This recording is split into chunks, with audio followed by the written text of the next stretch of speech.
Las serpientes, de por sí, sabemos que son peligrosas. Incluso mucha gente siente fobia por ellas. ¿Por qué será? ¿Por sus venenos letales? ¿Por su enorme tamaño que puede llegar a ser? ¿O por su capacidad depredadora tan eficiente? Bueno, está claro el por qué tanta gente les teme.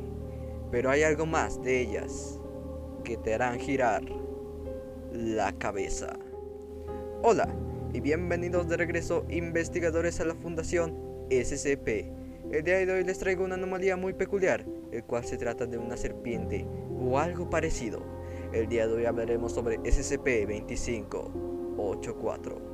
SCP-2584 es una especie de serpiente que ha sido clasificada de manera científica como Euxinarius ouroboros. SCP-2584 está estrechamente relacionado con otra clase de especie reptiliana, el Oxyuranus microlepidatus, a partir de cuyos genes pueden haber sido diseñado. SCP-2584 es de color marrón sólido y tiene un grosor máximo de 7 a 10 centímetros. Ya te lo puedes imaginar, ¿no? Al parecer, SCP-2584 no presenta cabeza ni cola, ya que su cuerpo forma un circuito cerrado continuo, como un aro. De lo contrario, la anatomía de SCP-2584 es completamente normal, o sea, se representa sin ninguna deformidad ni ausencias de órganos o extremidades, excepto por su columna vertebral circular. El sistema circulatorio y digestivo de SCP-2584, como antes mencionado, presenta como anatomía de manera casi perfecta, pero junto a esto se ausencia la capacidad del cerebro, la vista, el oído, el gusto, incluso el olfato. Por lo tanto, solo es capaz de realizar movimientos de reflejo de manera espontánea. Si presencia peligro o después de alguna lesión recibida se moverá a una zona cálida, de lo contrario, solo que se quedará quieta o girará en su lugar. Como SCP-2584 no puede comer ni respirar, se desconoce actualmente la fuente de energía de SCP-2584. El tracto digestivo de esta anomalía cicla la misma materia continuamente, pero de alguna manera que es capaz de obtener energía con cada ciclo, sin gastar ninguno de los nutrientes. SCP-2584 tiene un ritmo de crecimiento rápido, pues este es capaz de crecer hasta 1,4 centímetros por semana, y se ha descubierto que el contenido de su sistema digestivo aumenta en proporción a su tamaño. Cuando SCP-2584 alcanza una longitud de más de 220 centímetros, se somete a una reproducción asexual.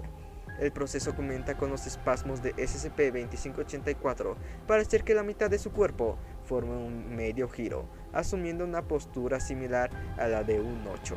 Luego, después de 2 o 3 días, las partes superpuestas del cuerpo de SCP-2584 se despojarán de sus escamas y capas dérmicas en un lugar de contacto y eventualmente se unirán. Finalmente, de 7 a 9 días desde el comienzo de su reproducción, la anatomía interna se modificará para formar dos bucles distintos y SCP-2584 se separará en dos organismos distintos de la misma longitud. Esta reproducción se da normalmente cada 18 meses.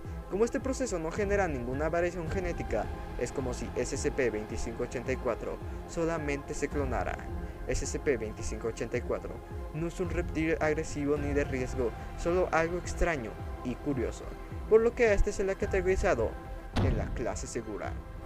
Incluso por su facilidad de contención y que no presenta ningún riesgo, el Departamento de Parazoología en el Área 12 ha permitido que un número de empleados limitados soliciten tener una especie SCP-2584 como mascota.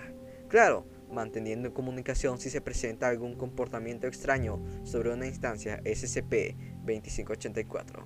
Este tiene que ser notificado inmediatamente. Este privilegio puede ser revocado sin previo aviso.